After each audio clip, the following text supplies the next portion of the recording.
بسم اللہ الرحمن الرحیم۔ نماز اسلام کے بنیادی ارکان میں سے ایک اہم ترین رکن ہے۔ نماز کے وقت کا اعلان کرنے کے لیے اذان کا سہارا لیا جاتا ہے۔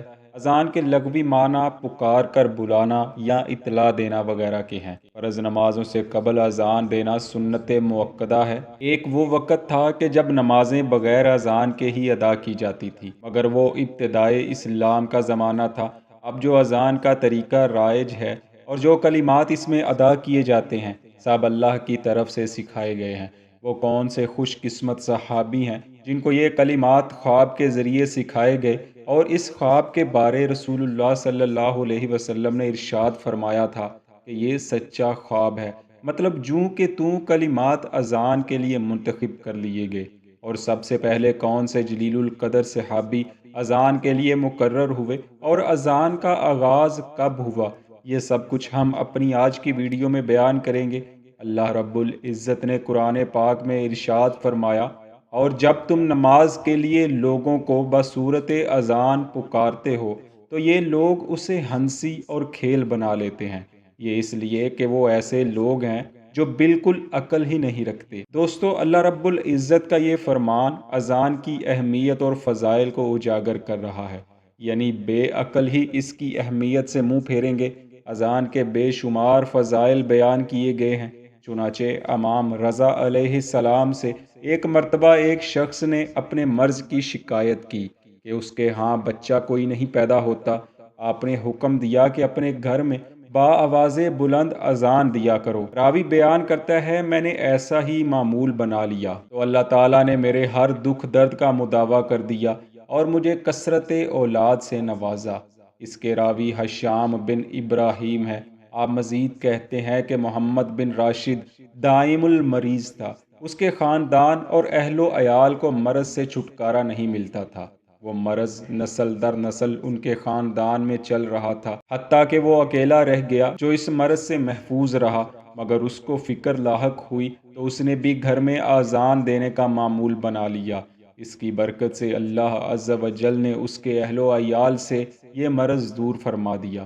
ناظرین، یہ تو ہم نے اذان کے فضائل کے حوالے سے صرف ایک روایت بیان کی ہے۔ اس کے علاوہ سینکڑوں روایات ایسی مل سکتی ہیں کہ جن میں اذان کی اہمیت کا بخوبی اندازہ لگایا جا سکتا ہے۔ یہی وجہ ہے کہ جب براہ راست اذان شروع ہوتی ہے تو اس کے متعلق ہے کہ ہر ضروری کام چھوڑ کر اذان سنی جائے اور اس کا جواب دیا جائے۔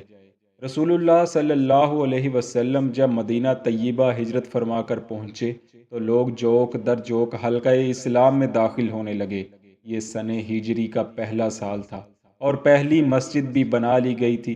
مسجد بنی تو نماز با جماعت کا آغاز ہو گیا۔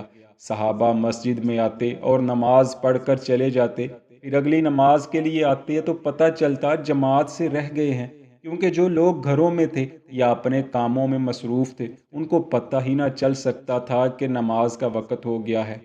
چنانچہ اس کے لیے کسی ایسی نشانی کی ضرورت محسوس ہوئی کہ جب نماز یا جماعت کا وقت ہو تو اس نشانی سے پتہ چل سکے۔ پس رسول اللہ صلی اللہ علیہ وسلم نے اس سلسلہ میں مشاورت کے لیے صحابہ کرام کو طلب فرمایا۔ صحابہ کرام نے 4 تجاویز پیش کی۔ نمبر 1، نماز کا وقت ہو تو علامت کے طور پر ایک خاص جھنڈا لہرا دیا جائے جو دور دور سے دیکھا جا سکتا ہو، یا کسی بلند جگہ پر آگ روشن کر دی جائے، یا یہودیوں کی طرح سینگ بجایا جائے جس سے باجے کی سی آواز نکلتی ہے۔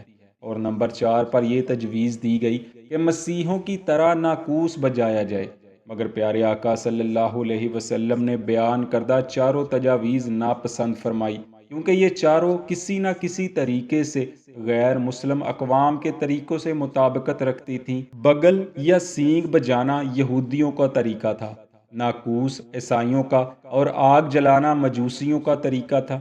یہی وجہ تھی کہ آپ صلی اللہ علیہ وسلم نے انہیں ناپسند فرمایا۔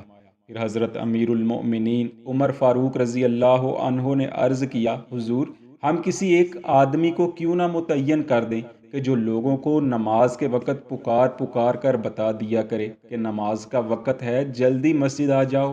چنانچہ رسول اللہ صلی اللہ علیہ وسلم کو یہ تجویز پسند آئی، اور حضرت بلال رضی اللہ عنہ کو جو کہ بلند آواز کے مالک تھے، اس کام پر مقرر فرما دیا۔ اس وقت تک بھی اذان کے الفاظ مقرر نہیں ہوئے تھے اور یہ طے پایا کہ وہ الصلاۃ الجامعہ کہا کریں۔ اس کے بعد حضرت عبداللہ بن زید رضی اللہ عنہ نے ایک رات خواب دیکھا کہ ایک مرد کے ہاتھ میں ناقوس ہے۔ آپ نے اس سے وہ ناقوس خریدنا چاہا۔ اس نے پوچھا، تم اس کو خرید کر کیا کرو گے؟ آپ نے کہا، میں چاہتا ہوں کہ لوگوں کو نماز کے وقت آگاہ کیا کروں۔ اس شخص نے کہا، میں تجھے اس سے بہتر چیز سکھاتا ہوں۔ پھر اس نے اذان کے تمام الفاظ عبداللہ رضی اللہ عنہ کو سکھا دیے۔ ایک اور روایت میں یوں ہے کہ آپ نے وہ کلمات خواب میں ایک مکان کی چھت پر چڑھ کر دہرائے۔ الغرض آپ بیدار ہوئے تو تمام کلمات آپ کو یاد تھے، فوراً اٹھے اور رسول کریم صلی اللہ علیہ وسلم کی خدمت میں حاضر ہو کر تمام ماجرا بیان فرما دیا۔ رسول اللہ صلی اللہ علیہ وسلم نے فرمایا، یہ خواب سچا ہے اور حق ہے۔ یہی خواب حضرت عمر فاروق رضی اللہ تعالی عنہ کو بھی دکھایا گیا۔ آپ بھی رسول اللہ صلی اللہ علیہ وسلم کی خدمت میں حاضر ہوئے اور خواب کی روداد سنائی۔ حتیٰ کہ منقول ہے کہ ایک ہی خواب 7 صحابہ کرام کو دکھایا گیا، جس میں سب کو ایک جیسے ہی کلمات سکھائے گئے۔ اور ایک دوسری روایت میں یوں بھی ہے کہ حضرت جبرائیل علیہ السلام بحکم خدا بارگاہ رسالت مآب صلی اللہ علیہ وسلم میں حاضر ہوئے اور یہ کلمات ادا فرمائے۔ اسی لیے جب صحابہ کرام نے آپ صلی اللہ علیہ وسلم کو خواب سے متعلق بتایا تو آپ نے فرمایا، تمہارے آنے سے پہلے جبرائیل نے آ کر ان کلمات کو سکھا دیا ہے۔ چنانچہ اس کے بعد حضرت بلال رضی اللہ عنہ کو باقاعدہ اسلام کا سب سے پہلا مؤذن مقرر کر دیا گیا۔ حضرت عبداللہ حضرت بلال کو وہ کلمات بتاتے جاتے جو انہوں نے خواب میں دیکھے تھے اور حضرت بلال با آواز بلند پکارتے جاتے۔ حضرت عبداللہ بن زید رضی اللہ عنہ کے خواب کو سنن ابی داؤد، سنن ابن ماجہ اور جامع ترمذی میں بھی نقل کیا گیا ہے۔ تاہم جامع ترمذی شریف میں ہے کہ حضرت عمر رضی اللہ عنہ کے خواب کی کیفیت معلوم نہیں۔ انہوں نے یہی فرمایا کہ جو کچھ انہوں نے یعنی حضرت عبداللہ نے دیکھا ہے، میں نے بھی یہی دیکھا ہے۔ دوستو، ایک روایت یہ بھی ملتی ہے کہ اذان دوران معراج رسول صلی اللہ علیہ وسلم ہی وحی کی گئی تھی، جبکہ خواب آنے کا واقعہ ہجرت کے بعد مدینہ منورہ کا ہے۔